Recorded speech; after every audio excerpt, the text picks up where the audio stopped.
इसके पहले मैंने आपको जो पढ़ाए हैं तो नीचे आप डिस्क्रिप्शन में वो लिंक डली हुई है, आप वहाँ जाके देख सकते हैं।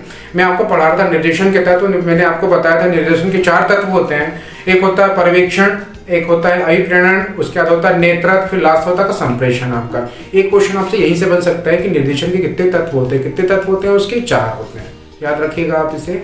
अब मैंने आपको 2 पढ़ा दिया था, आपको डिस्क्रिप्शन में मिल जाएगा। अब मैं आपको नेतृत्व से चालू कर रहा हूँ।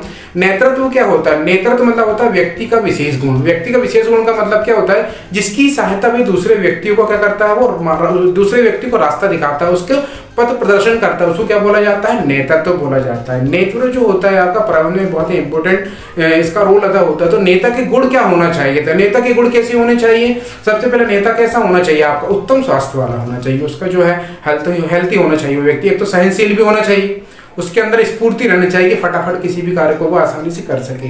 बुद्धिमान होना चाहिए, वही उसमें दिमाग होना चाहिए, किसी भी कार्य को तुरंत उसके सामने आ जाए तो उसे वो कैसे सॉल्व कर सके। फिर आता है वह दूसरे की भाव को समझने वाला। कोई कर्मचारी उसके साथ कुछ लेके प्रॉब्लम लेके आ गया तो उसे जल्दी से उसको सॉल्व करे, उसके भाव को समझ जाए कि इसके अंदर क्या परेशानियां हो रही हैं।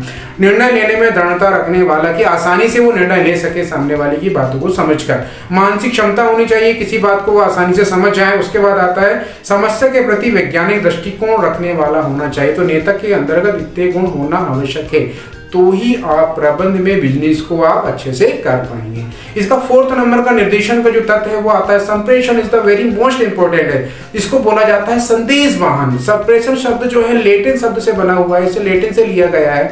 संप्रेषण की देखेंगे तो संप्रेषण मतलब क्या होता है? अपनी बातों को सामने वाले तक पहुंचाना। हमने आपको प्रबंध के 3 स्तर बताए हैं, उच्च स्तर, मध्यम स्तर और निम्न स्तर। तो ऊपर से जो आपके संप्रेषण क्रिया होती है वो नीचे प्यून तक जाती है, और जो प्यून से संप्रेषण क्रिया होती है वो उच्च स्तर तक प्रबंधक तक जाती है। तो इसे ही हम क्या बोल देते हैं? संप्रेषण क्रिया बोल देते हैं। और जहां भी आप बिजनेस में कोई कार्य करना चाहें तो संप्रेषण क्रिया आपको देखने को मिलती है। ऊपर से कोई आदेश आता है तो नीचे से आपको अपनी कोई परेशानियां हो रही तो उसको आपको पहुंचाना, तो आप नीचे से उस खबर को पहुंचाते हैं। ये क्या हो जाता है? आपका संप्रेषण क्रिया हो जाती है, जो बिजनेस के लिए बहुत ही इंपॉर्टेंट, इसको कम्युनिकेशन भी बोला जाता है। तो देखिए इसके तत्व क्या होते हैं, ये इसकी प्रक्रिया, ये इसकी प्रोसेस क्या होती है। सबसे पहली प्रोसेस होती है प्रेषक। इसमें सबसे पहले पहुंचाने वाला क्या होता है? प्रेषक होता है, बंदा होता है। उसके बाद उसके वे क्या पहुंचाता है? वो संदेश, उसको जो भी संदेश देना होता है उस संदेश को क्या करता है? वो पहुंचाता है। उसके बाद आता है एनकोडिंग। एनकोडिंग का मतलब आता है शब्द भी हो सकते हैं, चित्र भी हो सकते हैं, ग्राफ भी हो सकते हैं, रेखा चित्र भी हो सकते हैं, जिसके माध्यम से हम उसके तक के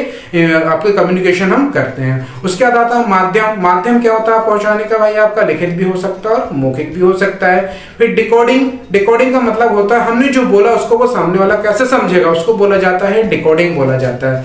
फिर आता है आपका इसमें प्राप्त करता। भाई सबसे पहला क्या था? प्रेषकता, पहुंचाने वाला। एक होता है इसमें प्राप्त करने वाला। मतलब जैसे आप मोबाइल की बात करें, मैं इधर से हेलो बोला तो आप उधर से क्या बोलेंगे? हेलो। वैसे बिजनेस में यदि ऊपर से आपके सामने कोई संप्रेषण क्रिया चल रही तो नीचे वाले तक के जाती है, और नीचे स्तर से जो आपकी संप्रेषण क्रिया होती है वो ऊपर तक के जाती है। और सिर्फ सबसे मेन क्या होता है आपका? प्रतिपुष्टि, जो आपका सबसे लास्ट में आता है कि भाई मैंने कुछ बोला, इधर से आपको मैंने कुछ कम्युनिकेशन किया और आपने उसको आंसर दिया, इसको क्या बोला जाता है? आपका संप्रेषण प्रक्रिया बोला जाता है। इसी के आगे हम चलते हैं तो मैं आपको बताता चलूं कि इसमें ये आपका जो संप्रेषण होता है वो लिखित भी होता है और मौखिक भी। लिखित मतलब होता है कि भाई आप किसी को इन्फॉर्मेशन देना चाहते हैं, या आपने देखा होगा कि गवर्नमेंट हमको कोई भी इन्फॉर्मेशन दे दी है, बिजनेस में कोई भी इन्फॉर्मेशन देना है आपको, तो आपको लिखित माध्यम से पेपर में आपको मिल जाती है। या इसे हम मौखिक भी बोल सकते हैं। मौखिक का मतलब होता है कि भाई आप सामने आपको कुछ लोग हैं और आप वहां पर अपनी परिचर्चा को आप कर रहे हैं, तो उसको क्या बोला जाता है? यहाँ पर मौखिक संप्रेषण बोला जाता है।